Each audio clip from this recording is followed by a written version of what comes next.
Greetings. It's 196th day of the full-fledged war, and we welcome you to Ukraine Media Center, Ukrinform.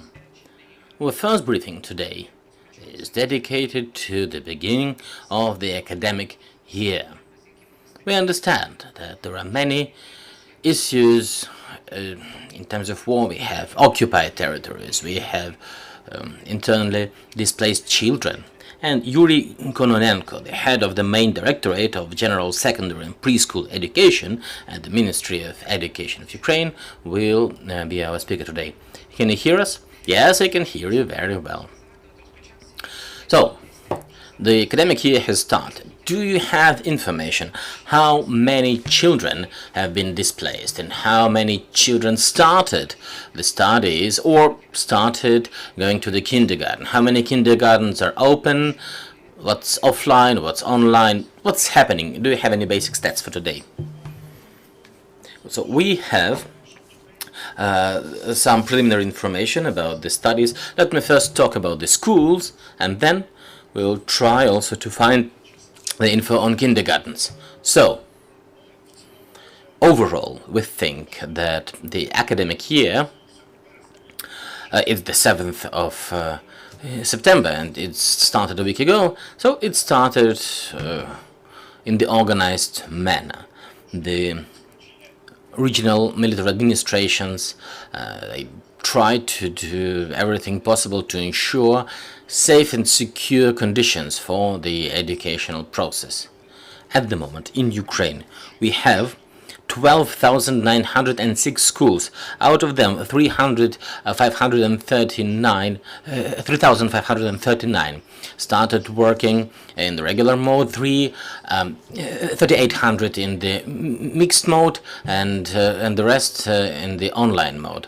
But of course, also the wishes of the parents were considered. The parents are deciding about the mode of education for their children in line with the legislation. Also, overall, this year we'll have 3,900,000 children studying in the academic years. Intramural, it's about 800,000, and 1,300,000 they have this mixed mode, and 1,800,000 are studying remotely. So in offline and mixed mode, we have about 57% of the school children. But if we talk about the IDPs, 87,616 of them are IDPs, and abroad we still have 492,000 children and almost 17,000 teachers. Thank you. Do I understand correctly that the schools reopened in those places where it is safe, where they have bomb shelters, where they have all the safe and secure environment? Of course. It's when we talk about offline or mixed mode studies, and it's only those schools where local authorities said that they can provide offline conditions, because indeed not all the schools have shelters, and not all the schools can escort children to a nearby shelter in 500-meter radius.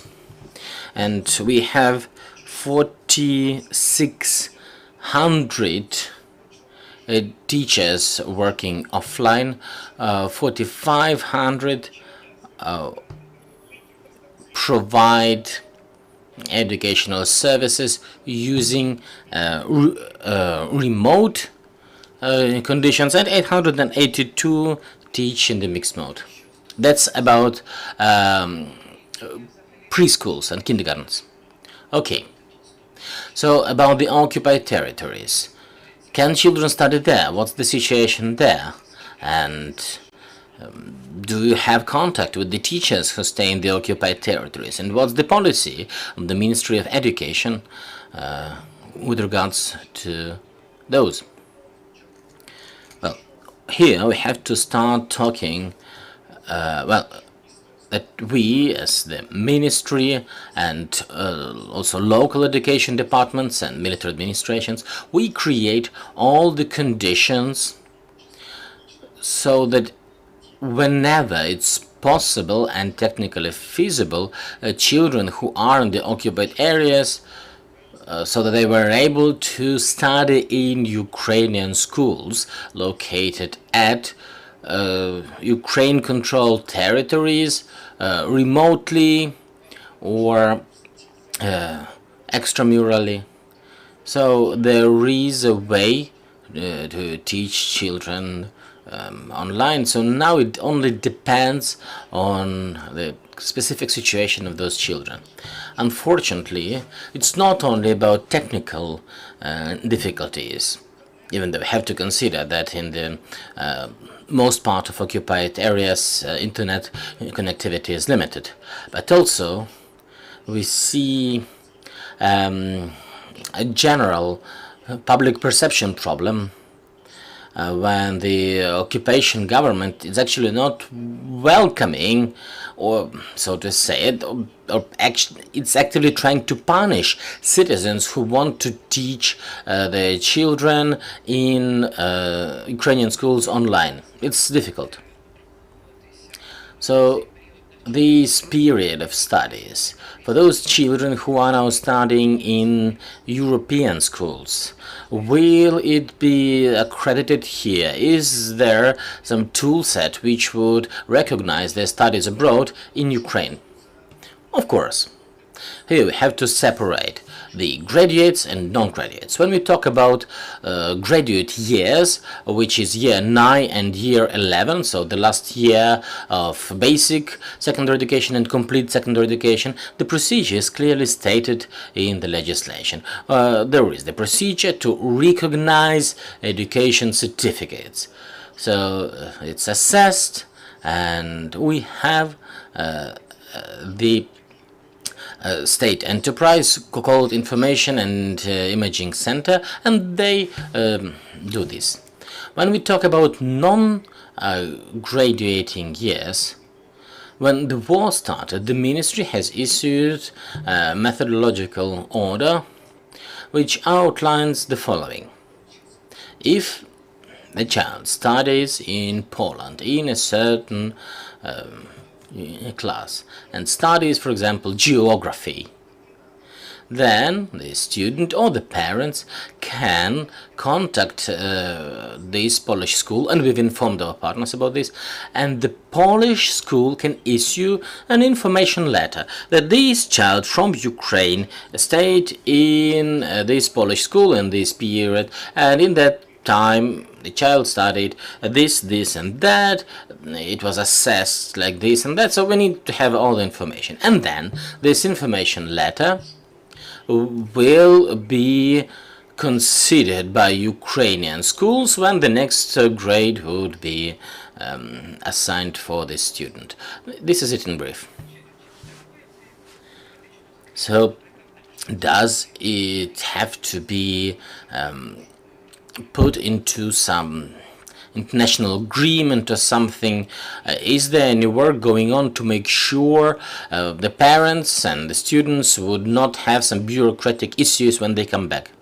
For graduating years, there's no need. It's very easy.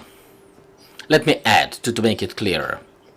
Of course, children in, say, in Polish schools, they will not mostly study some subjects, such as the history of Ukraine, even though it's organized in some schools.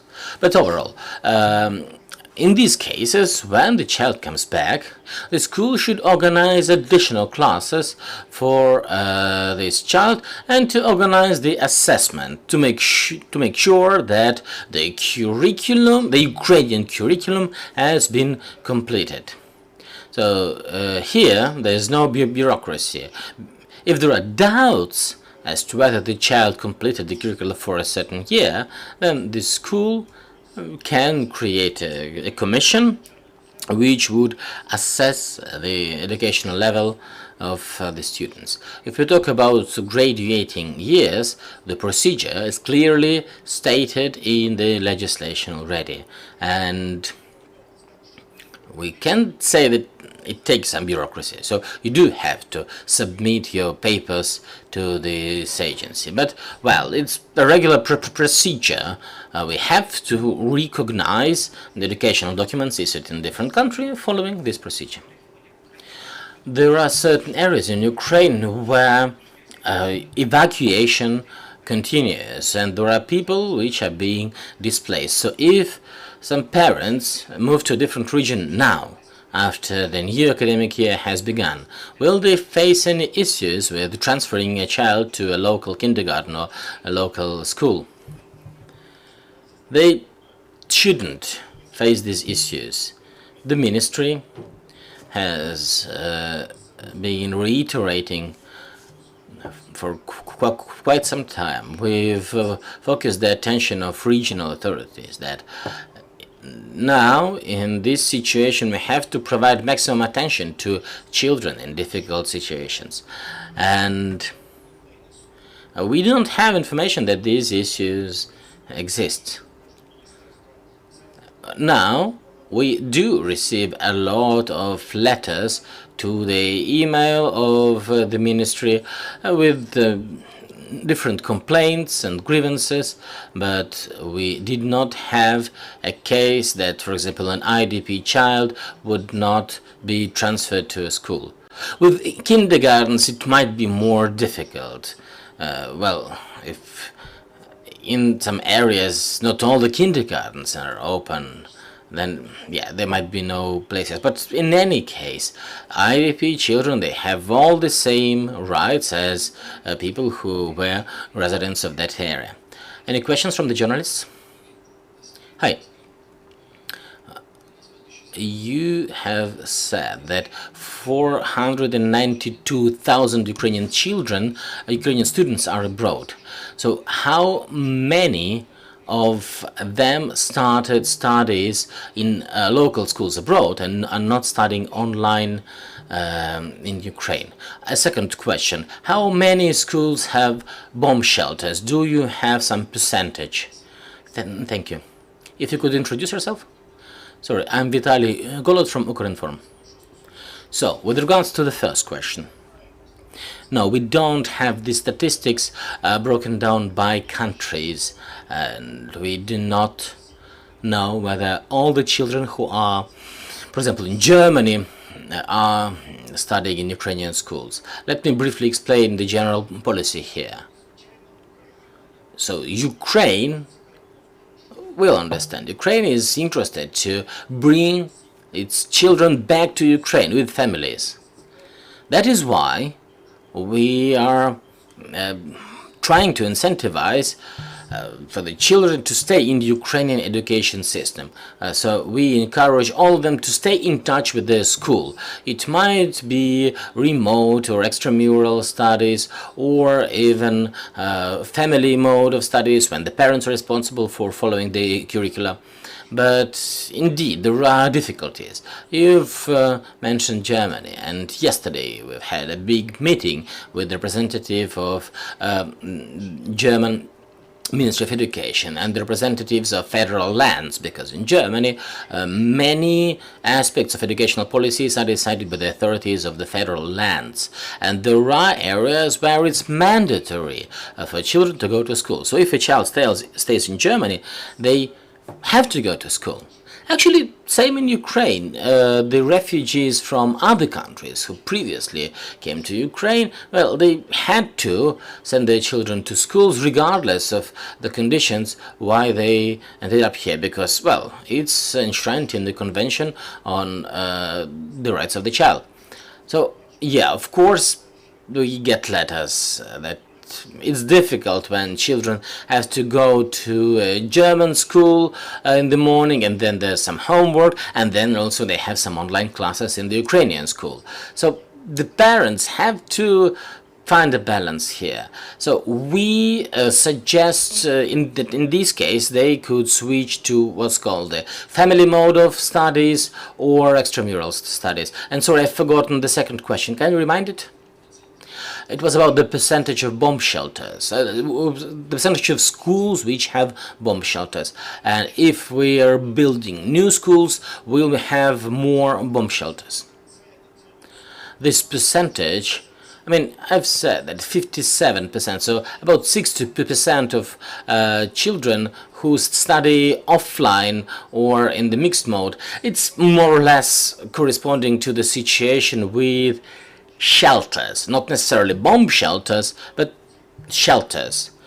The shelters have to be there, and it's about that 57% of schools have them. Of course, now we continue work to complete existing shelters, or whenever possible to build new shelters. And then if the school gets the certificate that the shelter corresponds to all the codes and requirements of the law, then of course these schools can also open for offline studies, and then it would be up to the parents who would choose whether to study offline or online. Thank you. Any further questions? No more questions. Thank you. Thank you so much, Yuri, for this information. I do hope we have more safe school and more safe spaces in Ukraine. And I would like to remind you that you are watching Ukraine Media Center Ukrinform.